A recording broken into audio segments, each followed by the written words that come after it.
Xin chào các bạn. Hôm nay tôi chia sẻ cách hồi sinh những cây hoa lan. Khi chúng ta có những cây hoa lan với những chiếc lá đã bị vàng hoặc đã bị thối, thì ngay tại phần cuốn lá này luôn có rất nhiều nấm. Các bạn hãy cần cách ly ra khỏi những cây khỏe mạnh để tránh làm ảnh hưởng đến những cây hoa lan khác. Và với cách hồi sinh đơn giản này, chúng ta sẽ giúp cho những cây hoa lan được phát triển và được phục hồi rất nhanh. Các bạn hãy bỏ hết tất cả những chất trồng cũ này ra khỏi cây. Và đây là chất trồng công nghiệp giữ ẩm rất nhiều. Điều này đã làm cho những chiếc rễ rất dễ bị hư. Và khi có sử dụng lại thì các bạn sẽ phải biết cách. Và nó chính là nguyên nhân làm cho những chiếc rễ này đã bị thối rất nhanh chóng.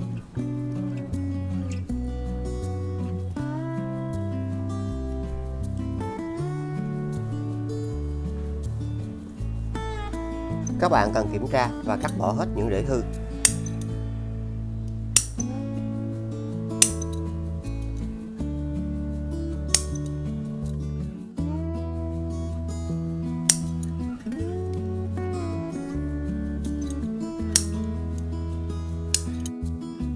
Chúng ta cần phải kiểm tra thật kỹ vì trên đây vẫn còn những chiếc rễ đang rất tốt.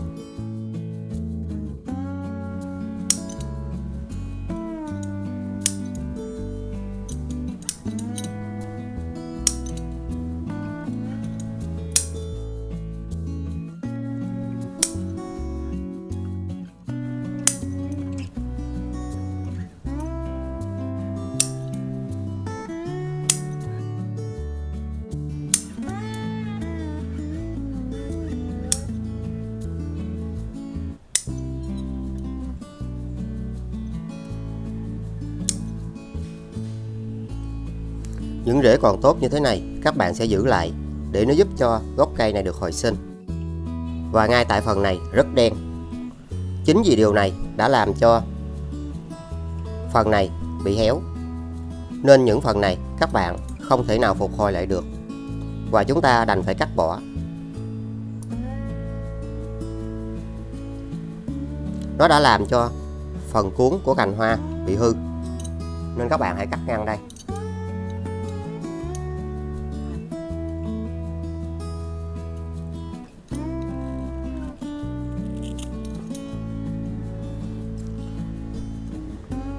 Tuy nó vẫn còn rất tươi, nhưng những phần này đã bị thối.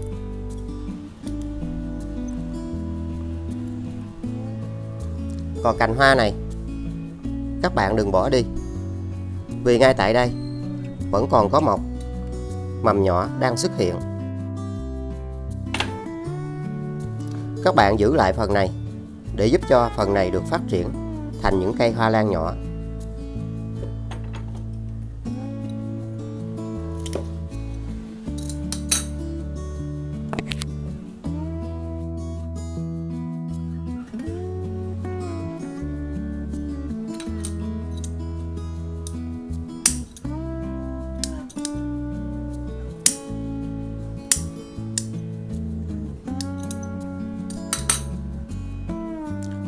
Khi các bạn thấy những chiếc rễ còn tươi và phần gốc được khỏe như thế này, thì những gốc hoa lan này chúng ta sẽ hồi sinh rất dễ. Sau đó hãy rửa cho thật sạch.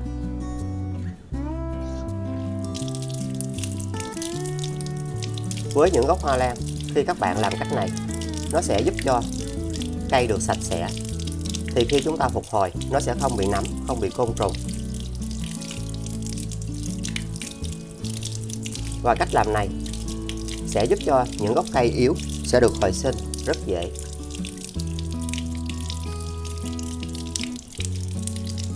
Những phần đen này các bạn hãy làm cho sạch.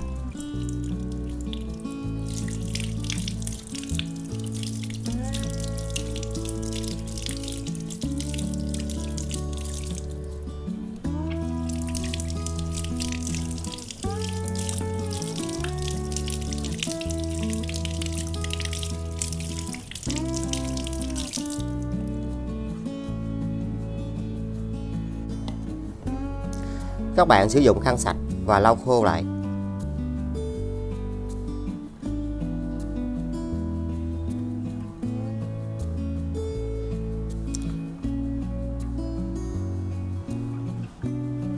Và cách làm này sẽ hỗ trợ rất tốt để những cành hoa như thế này nó sẽ được mọc cây nhỏ rất nhanh.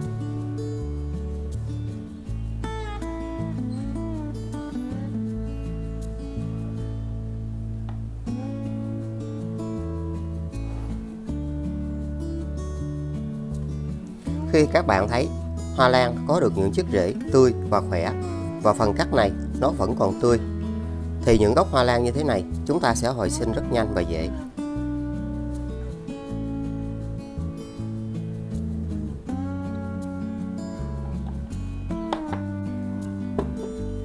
Các bạn sử dụng 1 lít nước.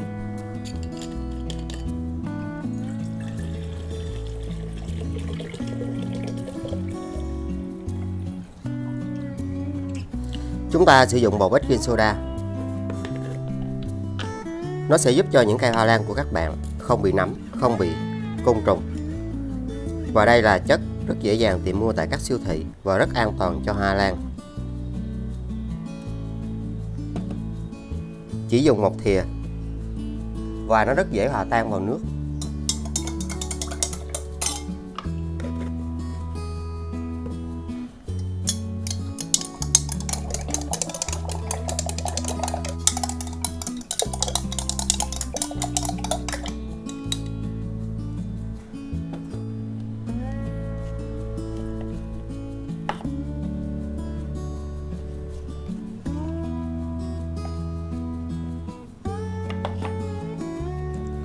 Các bạn hãy cho nước này vào đây.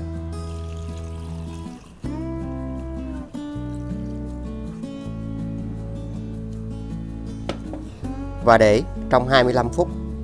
Nó sẽ giúp cho gốc cây này và cành hoa được hồi sinh cây nhỏ rất dễ.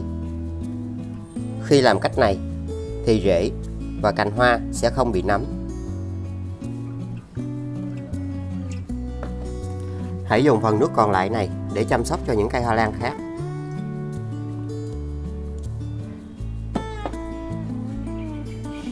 Các bạn dùng nó để lau cho những chiếc lá, giúp lá luôn được sạch, cây không bị nấm, không bị côn trùng, và nên áp dụng mỗi tháng 2 lần.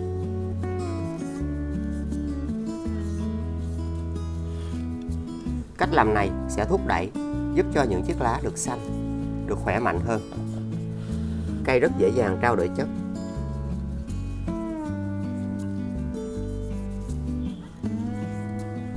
Cũng là một trong những cách để loại bỏ chất xơ trên lá rất hiệu quả. Nó tạo điều kiện giúp cho hoa lan được xanh, khỏe mạnh, rễ phát triển nhanh.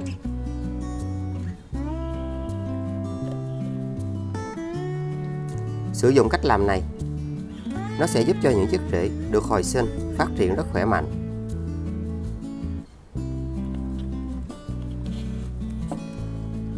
Tưới vào đây.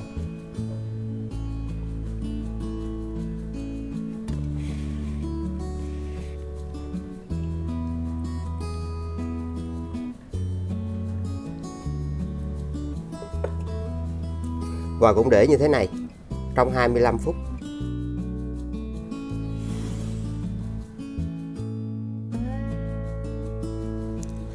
Sau đó các bạn lấy ra và hãy đặt những cây hoa lan này ở nơi có ánh sáng.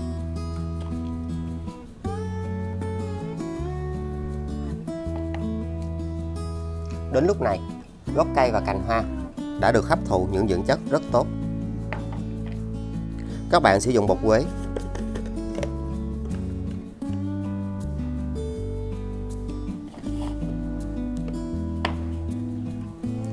Bôi vào phần này của cành hoa.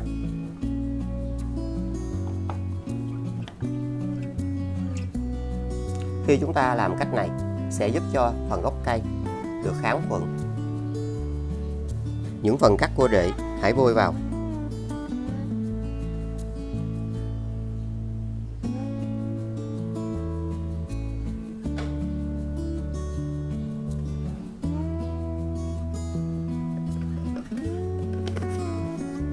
Các bạn sử dụng 2 ly nhựa.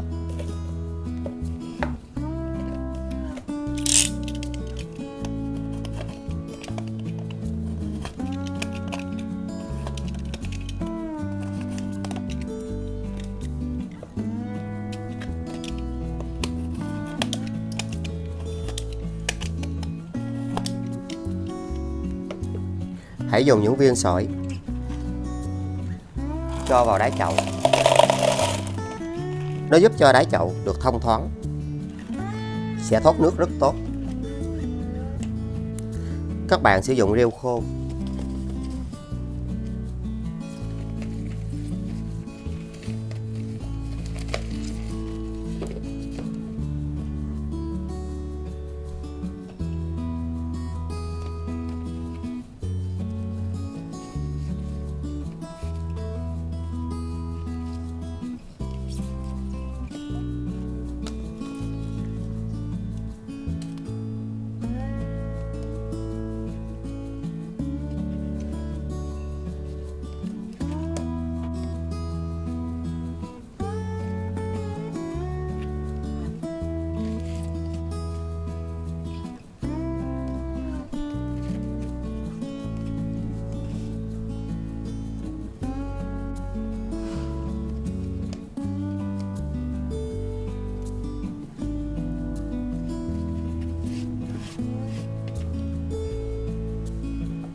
Và không tưới nước cho cây trong 1 ngày.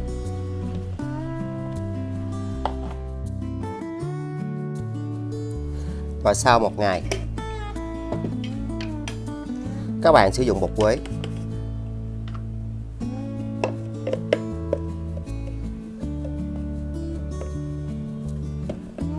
Hãy dùng 1 thìa cho vào 500ml nước đun sôi.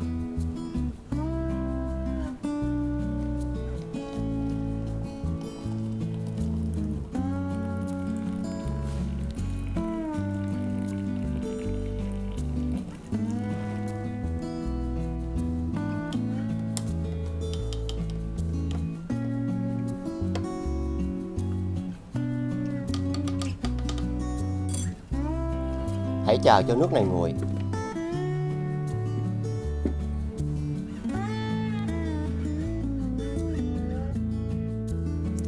Sử dụng một ly nhựa có nắp đậy và một miếng mút cắm hoa.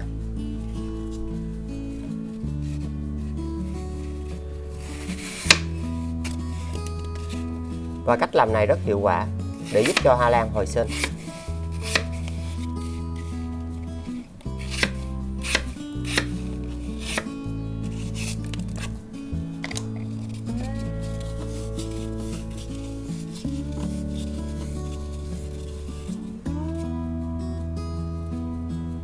Và sau 1 ngày thì phần này đã khô lại. Ghim vào đây.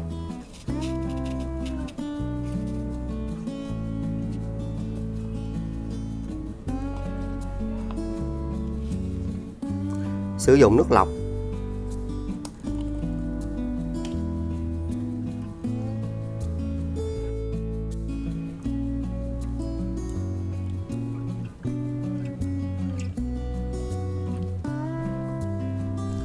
Và cách làm này chỉ cần kiểm tra nước ở đây để bổ sung thêm.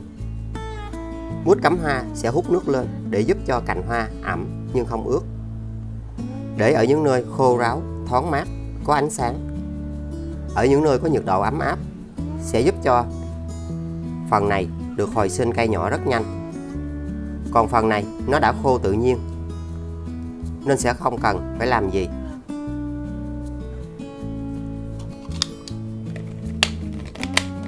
Đậy lại và chờ cho cây hồi sinh.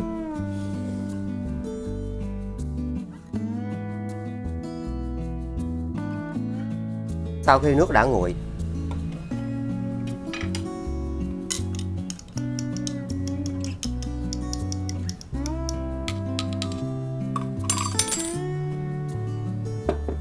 các bạn hãy lọc vỏ cặn.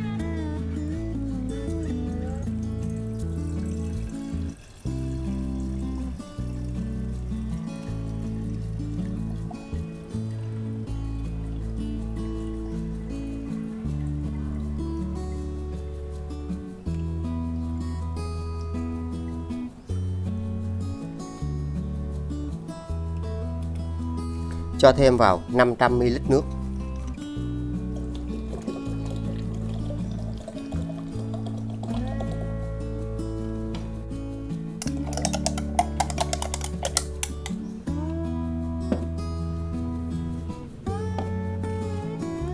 Các bạn hãy tưới nước này vào đây. Nó sẽ giúp cho chất trồng và rễ của cây được kháng khuẩn thêm một lần nữa. Và cách làm này sẽ giúp cho cây hồi sinh được nhanh hơn.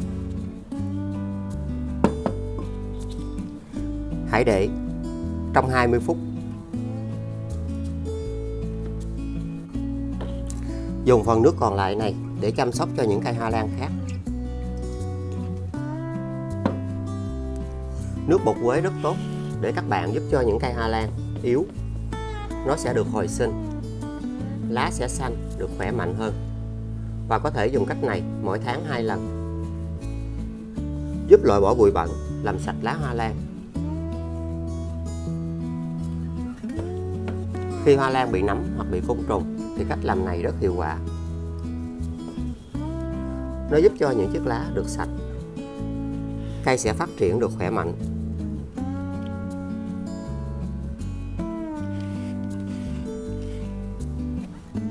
Rễ phát triển thêm và được hồi sinh rất tốt khi chúng ta sử dụng cách này.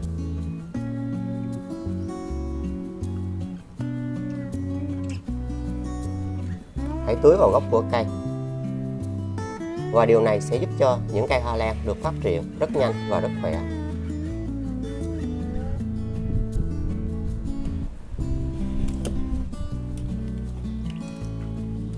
Những cây hoa lan sẽ được xanh và tốt hơn.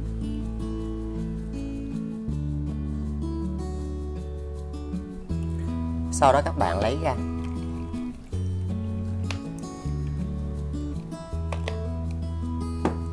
Dùng nước để tưới phun sương 7 ngày một lần. Để nơi khô ráo, thoáng mát, có ánh sáng. Chỉ tưới khi chất trồng khô.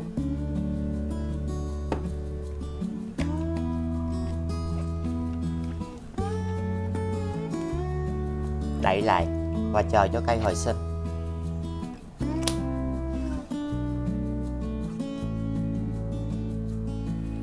Và đây là kết quả sau 1 tháng tiếp theo.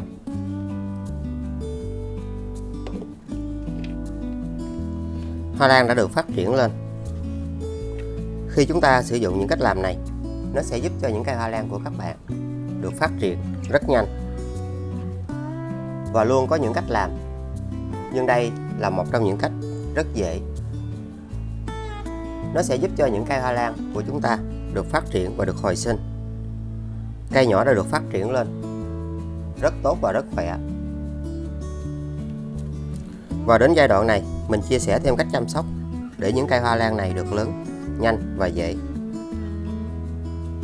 Các bạn sẽ có được những cây hoa phong lan phát triển rất tốt với cách làm này.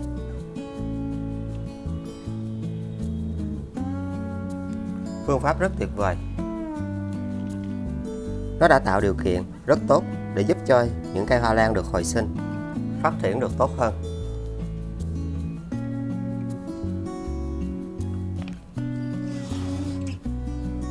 Còn với cây hoa lan này, cây nhỏ đã được phát triển. Các bạn chỉ cần kiểm tra nước ở đây. Và bằng những cách làm như thế này, cành hoa sẽ luôn phát triển rất tốt. Cây nhỏ đã được hồi sinh từ phần này. Phần này đã được khô tự nhiên nên không ảnh hưởng gì. Một phương pháp rất tuyệt vời để các bạn giúp cho những cây hoa lan như thế này nó được phát triển nhanh và dễ hơn. Và chúng ta sẽ có được những cây hoa phong lan phát triển rất tốt theo cách này.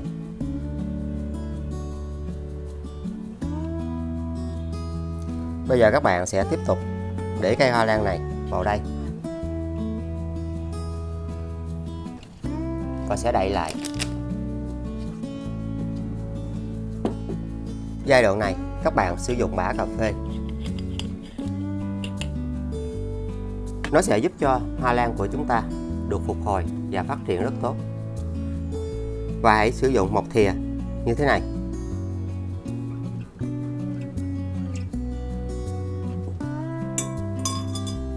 Cho vào 1 lít nước ở nhiệt độ phòng.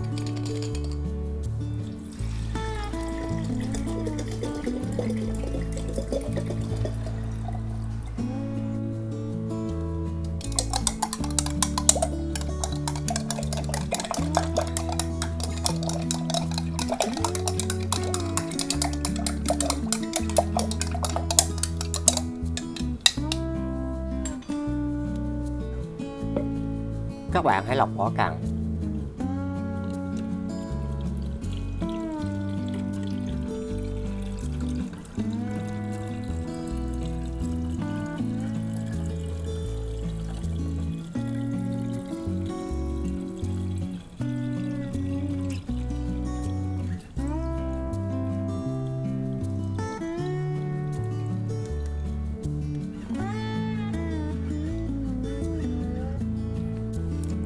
Sau đó hãy cho một ít dầu bình phun.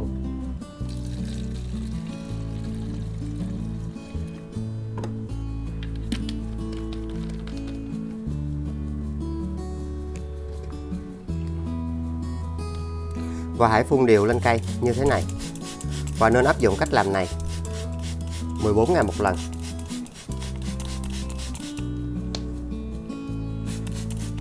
Nó sẽ giúp cho những cây hoa lan như thế này được phát triển nhanh và lớn dễ hơn.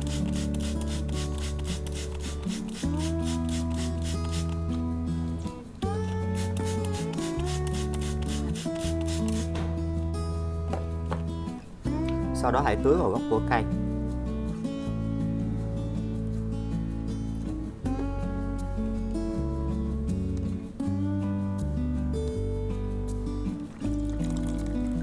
Nó sẽ giúp cho những cây như thế này phát triển rất tốt.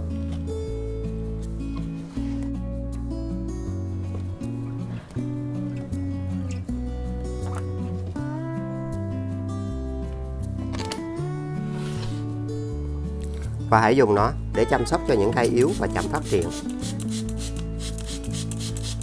Nó giúp cho những chiếc lá được sạch, khỏe mạnh hơn. Và đây là dưỡng chất hữu cơ rất an toàn và bền vững, cho hoa lan phát triển được nhanh và khỏe hơn. Rễ phát triển rất tốt. Khi sử dụng cách làm này, rễ sẽ được hồi sinh rất nhanh và rất dễ.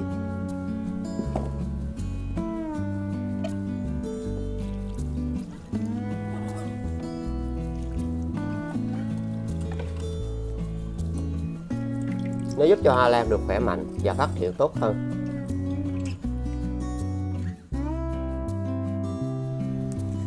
Và đây là kết quả sau 2 tháng tiếp theo. Hoa lan đã được phát triển lên rất khỏe mạnh.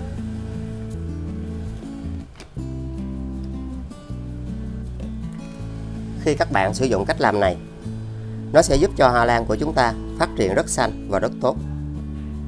Phương pháp rất hiệu quả để giúp cho những cây hoa lan được hồi sinh và phát triển được tốt hơn. Và giai đoạn này các bạn sẽ không cần phải đậy lại mà hãy cho cây ra ánh sáng. Nó sẽ giúp cây phát triển rất nhanh khi ở môi trường bên ngoài. Luôn có những phụ đề và mình đã có thêm trên kênh. Và luôn có chia sẻ nhiều cách. Các bạn có thể xem và hãy lựa chọn những cách làm phù hợp và dễ nhất. Phương pháp rất hiệu quả và rất an toàn.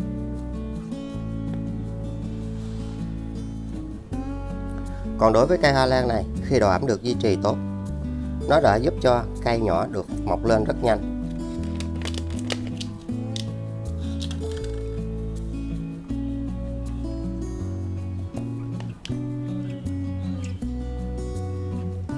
Các bạn sẽ có được những cây hoa phong lan phát triển rất tốt theo cách làm đơn giản và rất dễ này. Đối với những cây hoa phong lan, khi các bạn sử dụng cách làm này thì thường nó sẽ nhỏ hơn so với những cây hoa lan được trồng từ gốc. Đây là điều rất bình thường. Và chúng ta chăm sóc tốt thì những cây này đều phát triển rất khỏe mạnh. Bây giờ hãy trồng lại cây hoa lan này. Sử dụng vỏ thông. Với cây nhỏ nên sử dụng rêu.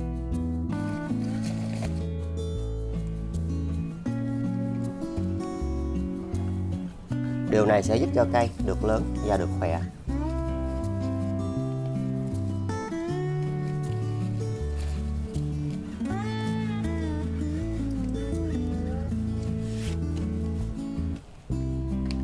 Các bạn có thể cho thêm một ít rêu vào đây.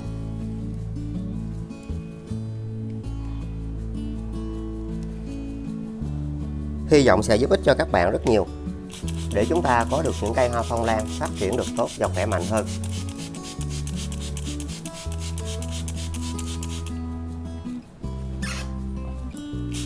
Đừng quên like, chia sẻ, đăng ký kênh và nhấn chuông để tiện theo dõi. Xin chào và hẹn gặp lại. Chúc các bạn luôn thành công.